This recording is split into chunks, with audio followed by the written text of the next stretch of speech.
Bonsoir.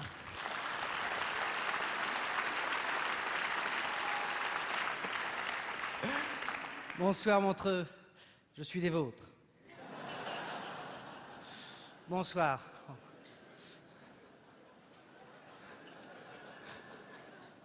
Très heureux de vous retrouver, non franchement ça fait plaisir. Alors rien que d'être là, de vous revoir, je sécrète du bonheur. Je sais pas si vous... Annie, tu sécrètes en me revoyant hein? Vas-y, sécrète, pas trop non plus, mais... Elle est connue, Annie, maintenant. Non, je suis très heureux d'être là parce que c'est un petit peu les retrouvailles avec Montreux que je fête. Parce qu'il se trouve que j'ai habité cette ville il y a 2 ans pendant quelques jours. Alors, tout est parti d'une rencontre avec une nana. On s'est connus sur le net, vous savez, sur un site de rencontre. Alors, je ne sais pas si vous avez déjà essayé, mais en fait, le plus difficile avec ces trucs-là, c'est de se trouver un pseudo. Hein. C'est pas de se trouver une nana. Ah oui, non, parce que les pseudos, ils sont tous pris. En plus, forcément, on cherche un truc qui fait rêver. Donc, il y a toujours un Brad Pitt... George Clooney, Emile Louis. Mais bon, vous remarquerez qu'ils sont tous pris.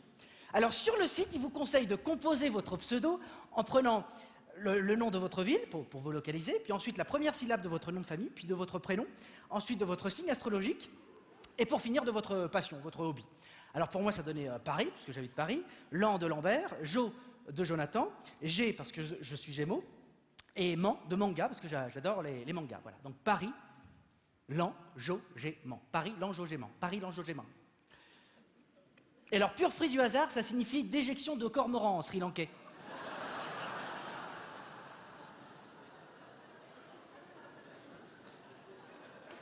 Donc si un jour vous partez en Inde et que vous croisez un autochtone qui vous fait Paris, Lan, Jo, Gé, Man, Paris, Lan, Jo, Gé, Man, Paris, Lan, Jo, Gé, Man, ça veut dire qu'un cormoran vous a chié dessus.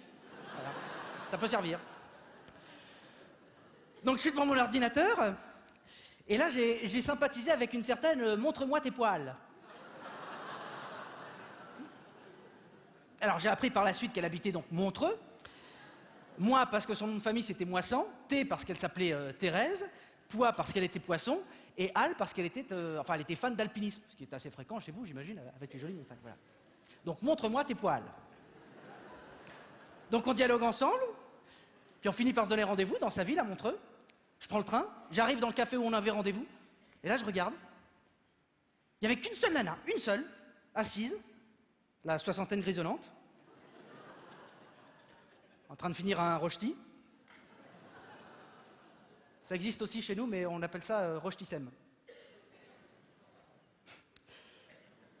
Et là je me dis, bon, je suis pas venu pour rien quand même, donc je m'avance vers elle et je lui fais avec un petit clin d'œil... Montre-moi tes poils.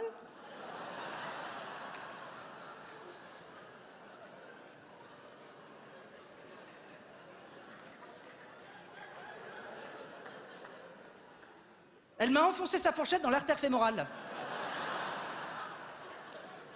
On a dû appeler le SAMU. Oui, parce que c'était pas elle. Et non, montre-moi tes poils, elle est arrivée une demi-heure en retard. Juste à temps pour me voir sur le brancard quand on rentrait dans l'ambulance. Alors je la vois qui me court après comme ça en criant « Paris, Paris, Lam Jojemang, Paris, Lam Jojemang !» Et moi comme un con qui lui répond « Montre-moi tes poils!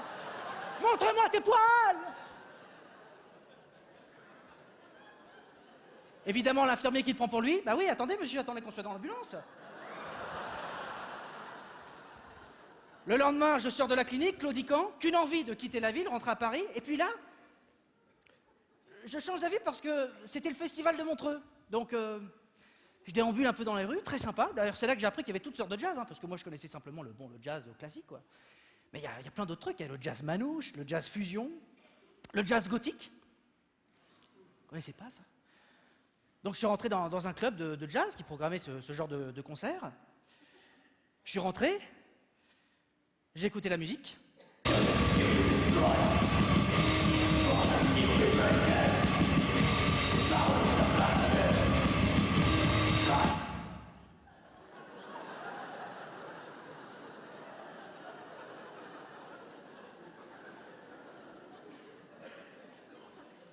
Donc j'ai saigné des oreilles.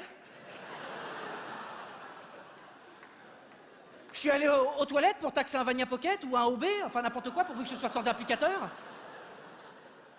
Et là, je tombe sur une nana qui était en train d'appeler au secours parce qu'elle s'était coincé le piercing de son sourcil dans la chaîne de la chasse d'eau.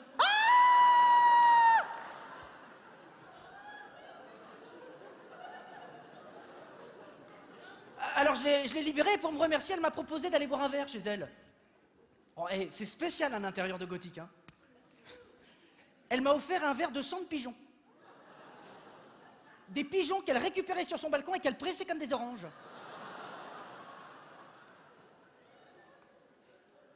Dépêche-toi de le boire, sinon ça va coaguler.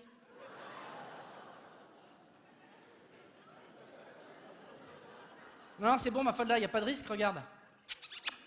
Je touille avec le crucifix. Et alors évidemment, tout était noir chez elle. Il y avait des posters de Marilyn Manson partout.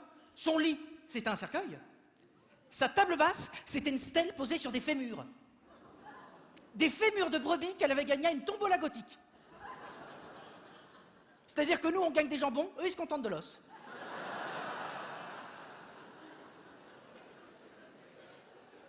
Mais bon, bizarrement, ça se passait très bien entre nous, donc dès le lendemain, elle me propose de me présenter ses parents. Et là, ça s'est moins bien passé. Et parce que ses parents étaient gothiques, mais gothiques intégristes.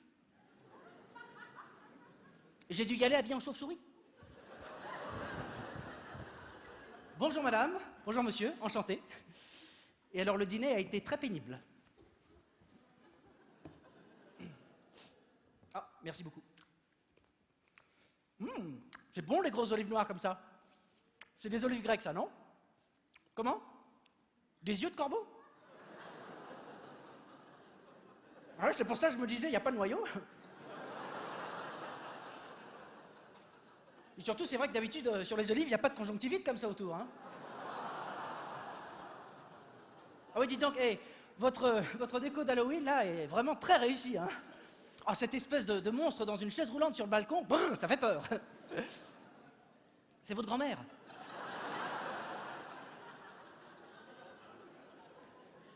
Mais elle est pas malade, là, comme ça, dehors, non? Non, je dis ça parce qu'elle est toute verte. Hein? Ah, vous avez raison. C'est l'enseigne de la pharmacie qui se reflète sur son visage.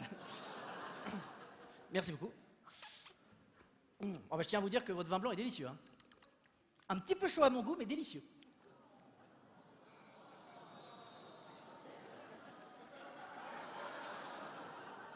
D'accord. Donc on va dire que le corbeau est la base de votre alimentation. Hein.